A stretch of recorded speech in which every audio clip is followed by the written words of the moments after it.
ఓం నమ శివాయ.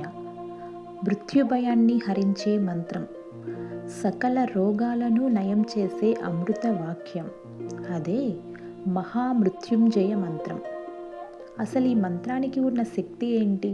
దీనిని ఎలా పఠించాలి? అసలు చాగంటి కోటేశ్వరరావు గారు ఈ మంత్రాన్ని ఎంత అద్భుతంగా వివరించారో ఈరోజు తెలుసుకుందాం. మీకు కనుక ఈ వీడియో నచ్చినట్లయితే మా ఛానల్ని లైక్ చేసి సబ్స్క్రైబ్ చేయండి. మరిన్ని వీడియోల కోసం కామెంట్ చేయండి. ఇప్పుడు ఆ మంత్రాన్ని చూద్దాం. ఓం త్రయంబకం యజామహే సుగంధిం పుష్టివర్ధనం ఊర్వారుకమివ బంధనాన్ మృత్యోర్ముక్ష్యమామృతాత్. ఇప్పుడు ఈ మంత్రం యొక్క అర్థం మరియు వివరణ తెలుసుకుందాం. ఓం త్రయంబకం యజామహ అంటే 3 నేత్రములు కలిగిన ఆ పరమశివుడిని మేము ఆరాధిస్తున్నాము.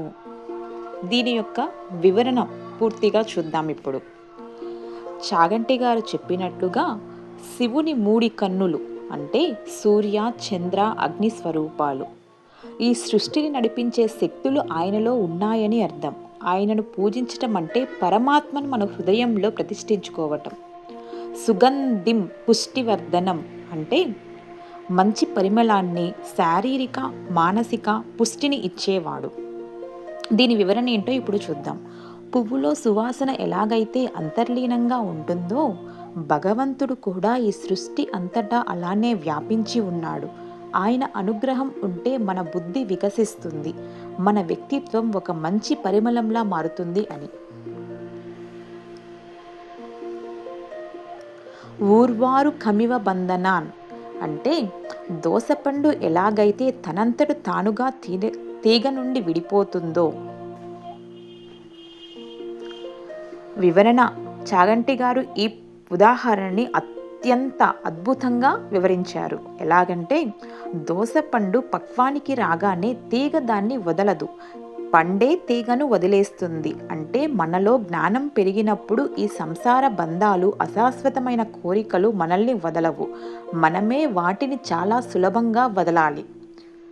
మృత్యోర్ముక్ష్యమామృతాత్ అంటే మరణం నుండి నన్ను విముక్తుడిని చేసి అమరత్వాన్ని ప్రసాదించు తండ్రి అని.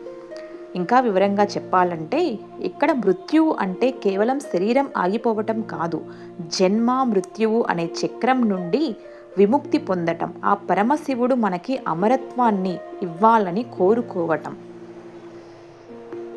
చూశారు కదండి ఈ మంత్రం యొక్క వివరణ.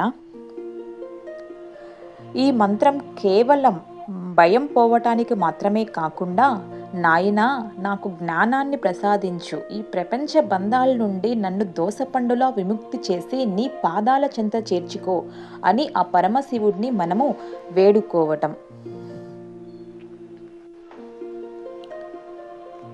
ఈ వివరణ మీకు నచ్చిందని భావిస్తున్నాను. ఇలాంటి మరిన్ని ఆధ్యాత్మిక విషయాలు, ధర్మ విశేషాల కోసం మన ఛానల్ని ఇప్పుడే సబ్స్క్రైబ్ చేసుకోండి.